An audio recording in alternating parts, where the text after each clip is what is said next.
It's Brian with GreyWolf Towers again. So today's video, I apologize again for the humming sound, the whining, whatever you want to call it. I've still got those computers running, so things are still going on. I am working on either quieting that down or getting a new space or potentially even being able to just edit the sound out if I can figure out how to do that. So, but I am working on that. But in the meantime, I thought you all might like to get a view of this card here. I know it's difficult to get graphics cards right now. This one is essentially a GT 1030 in the AMD variant. It's what's called an RX 550. That's 550, and this is the predecessor to the 5500, but this model is a lot weaker than even that one. The 5500 is basically a 570 or 580, but newer. This is essentially a GT 1030. It's better in some games, worse in others, but this specific model actually has 4 gigabytes as opposed to the 2 gigabytes that comes on all of the GT 1030s. So there are some applications that this will do good in that the GT 1030 didn't do because of only having 2 gigabytes. And I'll get into that in a minute.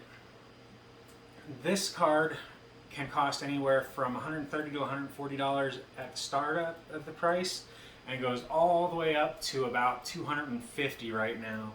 So depending on where you go will determine how much you spend on it. This one I got for about $136 because I bought 5 of them at the same time.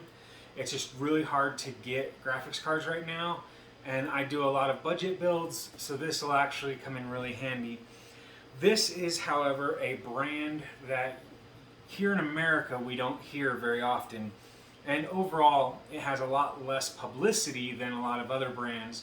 So everybody's aware of NVIDIA, AMD, most people are aware of XFX, MSI, Gigabyte, Asus, Aorus, all the normal ones, ASRock, because they do more than just graphics cards. They also do motherboards in a lot of cases. Sapphire is a really popular and really good brand for AMD cards like this. This, however, is none of those popular brands, at least here in the US. Outside the US, there are a couple less known ones like Galax, at least it used to be Galax, they may have changed their name. There's Palette, and there's this brand, which is Yeston. It's Y-E-S-T-O-N. It is a Chinese brand that sells cards to Chinese businesses mostly. They do a heavy presence on AliExpress and on eBay, not so much on any other sites. There is some presence on Amazon and Newegg and stuff like that, but they're not as big of a presence as you get on Chinese sites because they are a Chinese company that sells to Chinese businesses and locations. I, however, was able to score 5 of these here in the US. I ordered them, I want to say about 2 or 3 weeks ago, and they just arrived. I was hoping for a couple of days ago. They actually showed up in town on Friday, I believe, but because they were shipped by Chinese mail, they get the lowest priority in the US mail system. And so even though they were in town on like Friday morning, they didn't get loaded onto a truck Friday, Saturday, Sunday, although Sunday's rare. It's usually only reserved for Amazon purchases. And then today is Tuesday. So Friday, Saturday, Sunday, Monday, Tuesday. It took them 4 working days, 5 days to actually get it to me from being delivered because of the low priority that the USPS gives to the Chinese shipments. That aside, this card is a legit card, so if you find them, Yeston is a legit brand, it is a real thing, so do not think that it's a scam just because it says Yeston. Now on the box you get some of the little codes to scan for Yeston brand stuff like the official videos and things like that. You've got the label of Radeon RX 550. You've got that it's a 20th, I believe it's 20th anniversary of Yeston the brand. It does say Yeston up here. On the side, it's pretty much just got the 20th and Yeston as well. Over here, you get, however, the UPC as well as the serial number and the model. It is a GDDR5, so it says D5, and it's Yeston brand RX 550-4G, so it is a 4 gigabyte version. Then down here, in Chinese, it says each thing, and then in English, it says the translation. Translations are usually off when it comes to Chinese to English. So it says high quality materials, enhance the cooling performance, and my all-time favorite of these three, strong of performance. Now, in Chinese, the grammar would be correct. In English, it would just be strong performance, but that's a translation issue. That happens all the time. And then on the back, you've got optimized PCB design, high quality components, long life silent quiet ball bearing, so the fan should be quiet. Best design of thermal structure, so it should be able to keep itself cool. Stable power consumption. And then it's got a breakdown of the fact that it's, you know, a Yeston brand graphics card, what their website is, what their mailing address is, that kind of stuff. So, now that we've gotten that out of the way, what the box has on it and everything, let's go ahead and crack it open, take a look at what you get in the package when you pay $140, we'll round it up a little bit. My $136, I believe, is $136.01 each, and that includes shipping and tax. But that's tax to my location, which is in Utah. If you are in California, you'll pay like a 1.5 times as much on the cost of the tax. You guys are between like 9 and 11%, whereas we're at just barely over 6. So in fact, in my specific location, it's exactly 6.25%. So considerably lower than in many areas. Some areas, however, have a better tax rate than mine, so you may get away with $130, $135. But price aside, let's go ahead and take this and go ahead and open it up and see what we get. And like I said, these were brand new. They were shipped from China directly. I'm going to tell you right now that out of the 5, at least 3 of them had been really battered around because they were on the outsides. This one was more towards the middle. It is shrink wrapped, so you get that. Although that's not a feature for the card, it is a feature for the packaging, which I give them a +1 point on that because that is awesome that they shrink wrapped. A lot of manufacturers don't do that anymore. So now we crack open the box, and then inside you get the graphics card. Sorry, it is a very tiny card. And you get the little Yeston brochure warranty card thing that tells you about Yeston's warranty. Honestly, I'm not worried about it. If a card doesn't work, I usually just take it back right away. If it stops working a year from now, I usually expect that I'm going to be upgrading, especially being in this business. I do a lot of upgrades. In fact, I just upgraded. Actually, I went from originally a RX 560 4 gigabyte to a GTX 1050 Ti to a GTX 1063 gigabyte to a 1066 gigabyte, and that was all within like a 3-month window there, because one after another, trying to get one that would actually match performance with the CPU. It was actually physically harming my CPU to use those weaker cards. Anything less than the 6 gigabyte GTX 1060 with my i7 8086K at the time was actually causing my CPU bottleneck so bad in the process that it was actually burning it up. It was hitting 90+ degrees because of the bottlenecking. That was just way horrible. After the 1066 gigabyte, I upgraded to a 1070, then to a 1070 Ti, Duke Edition from MSI, by the way, an amazing card. I did have a 1080 Ti for a few minutes, basically. I bought a 2070 from EVGA, the XC Gaming, awesome card. Then I put that into my wife's computer, and then I went to a Aorus 2080 Extreme which I have a video on. Some of these I should have videos on, not all of them because I wasn't quite doing as many videos at the time. But I had the AORUS 2080 Extreme, which is on one of my earlier videos. Then I switched that out to my wife's, and I got myself a Zotac Amp Edition 2080 Super, which is another one of my videos. And that card was amazing. I had no complaints about it. I absolutely love both of the 2080 and 2080 Super cards. The only reason I upgraded was I got what's now a killer deal, although at the time they were like $550, $600 in the store for the RX 6800s. I got an RX 6800, an XFX brand, RX 6800 non-XT, and I paid like $850 for it. So I tossed that into my computer, and the 2080 Extreme from AORUS actually was getting the same FPS on my wife's computer that my Zotac 2080 Super Amp Edition was getting on mine. And just so you can see a difference, my wife's is a Ryzen 7 3800X. I'm running a Ryzen 9 3900X. And with a Super card, I was getting the same performance as my wife on a non-Super. So I just left hers in there, and I sold mine right after this mining craze hit about 2 months ago now, and I actually made $900 off of it, believe it or not, which is a great deal for me. And now it's a great deal for the buyer, because now those cards are selling like $1,200. So it worked out really well. So, but that's a different story. This is for other projects and things. Now, this card is not a high-end gaming card. It will game 1080p, 720p especially.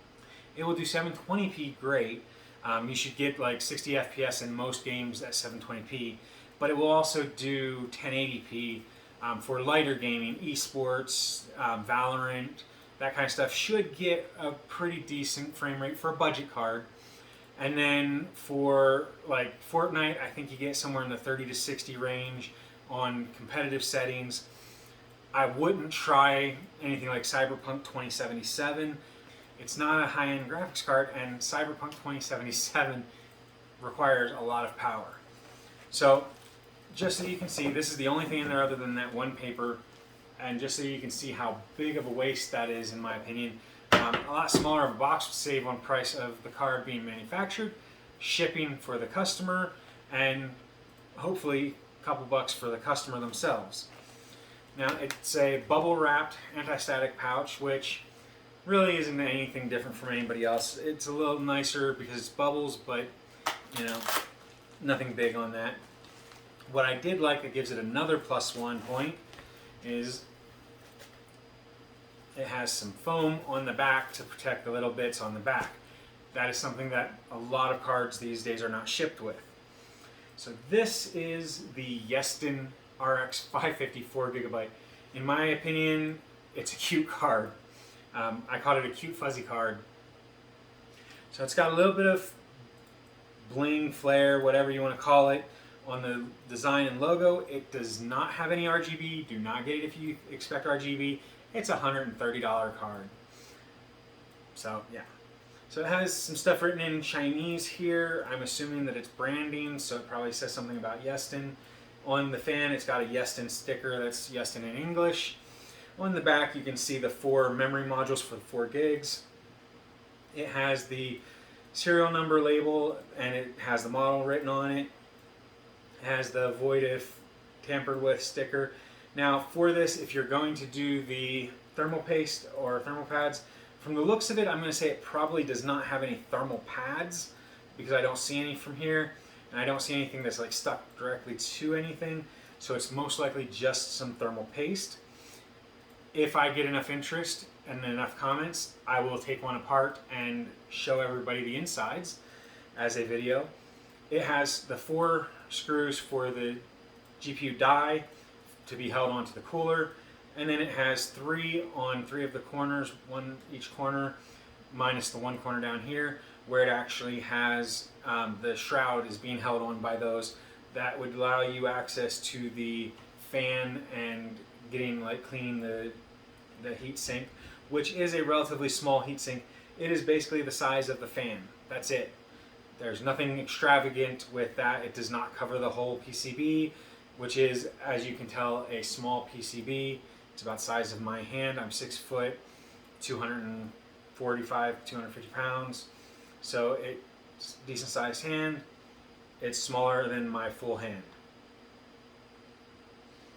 So basically, you're getting a single fan card, RX 550, equivalent to a GT 1030, except you get 4 gigs of VRAM, which DDR5, no DDR4 like some of the GT 1030s, and the fact that it is 4 gigs instead of 2 opens it up to a slew of other potential items. And I'll get into that in just another second here. It is a dual slot card to take off the faceplate if you wanted to, which it does look like you would need to undo the screws. There's 2 screws there to remove the faceplate, plus the 2 ends next to the DVI that would have to be removed. And in order to take off the shroud to change the thermal paste or anything like that, you would have to remove these 2 screws, these 3 screws, and then these 4 screws. That would then allow you to pull off the shroud. If you wanted to go the extra mile and clean out a little bit better, you could also take off these little pieces next to the DVI connection, and then you could remove that as well and get any dust that's in between there.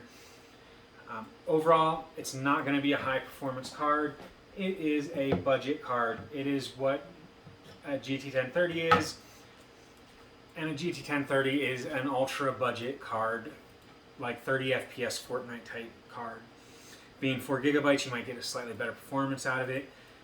One of the alternative things that you can use it for, and I'm not suggesting that anyone do that, but I've done a little bit of research because I have had people asking me about stuff. I don't know what the mega hash rating is. However, according to Nice Hash's calculator, they earn between 80 cents and $1.20 per day, with electricity at like 11 cents a kilowatt hour. I think it told me that it makes roughly $1 a day. So it can mine, which is one of those alternative projects. So you can use it for deep learning sampling if you are just getting in. It is not going to do high-end AI or anything like that. You can use it for things like folding at home. You can use it for Bitcoin mining type stuff with the different altcoins that use GPUs. You can use it to game, like gaming. I would personally pair it with something like an i3 in the current generations, maybe even an older i3. I would maybe up it to as high as an i5. I would never pair it with an i7, even an old generation like a 4th, 5th, or 6th one. Those are still going to be way too powerful for this card. And although most of the time that does not cause the heating issues that I had with my i7, it does potentially lead to that with bottlenecking if you're not careful. So that is the short of it. Now, with this, like I was saying before, it is dual slots, single fan, no power connections for the external, just the standard 75 watts pumped through the motherboard. So it's not going to be a power hungry card. And you get a display port, an HDMI, and a DVI. And these cards work great for things like budget builds, for like a $200 Fortnite build or a $200 Valorant build, something along those lines. You pair it with a nice Dell Optiplex. Size is perfect, no external power needed. It's great for those kinds of builds where you want to put like a 300, 400 watt power supply in it, no external power connection, so you don't have to have a high-end one. You can use a Dell Optiplex, say a Dell Optiplex 960 or 980 or whatever it is, with a i5 2400. Perfect for this. I mean, that would be a perfect budget level gaming rig. And depending on where you pick those up, I've seen them for as little as like 30, 40 bucks up to 100 bucks. Pair that with this, you're talking about a $200 machine. You can get the system, the card. You can buy a $20 SSD 120 gig boot drive. I mean, you can get it all, and you can pay like 200 bucks, maybe 250, as opposed to current market with anything with a relatively modern graphics card is running closer to 1,000 plus, and anything with an RTX 3000 series is running like $2,000, $3,000, $4,000. It's insane. So that is, in a nutshell, the Yeston RX 554 gigabyte model card. And I believe they call this model the Chill Cooler. It's supposed to be really good. I'm expecting that it'll do great on the projects that I do. Typically these I use for one of two things. So I typically throw them into like an office machine that the person needs better performance than they get with just integrated graphics. Or I put them into budget $200, $300 builds and sell them as, you know, budget gaming rigs. Overall, it's a great card, multiple uses, and they're cheap. You can obtain them now. I just ordered these like 3 weeks ago. They finally arrived. Yes, they're shipped from China. Yes, they're not a very good card. Yes, you're gonna wish you had a better card. But the key is they're not outlandishly expensive. They're typically a $100 card. You're buying them for $130. And on top of that, they're readily available, and they'll get you by for light gaming, 30 FPS type stuff. If you don't mind going down to 720p, they should be 45 to 60 FPS on many games, not all. So yeah, 135 bucks, 140 bucks, graphics card, 4 gigs of VRAM, so it can actually do some decent things. So anyway, thanks for watching, everyone. I hope that you all enjoyed. If you enjoyed this video, found it educational or informative or entertaining, make sure you hit the like button down below. If you haven't already, make sure you hit the subscribe button that should be somewhere in this general area up here, and that will keep you up to date on my new videos, and it will also give you access to the community section. I haven't been active on there recently, but I do post on there. And as always, if you have any questions for myself about the product or about the channel, make sure you leave those in the comments down below. So, thank you for watching, everyone. I hope you all have a great day. Bye for now.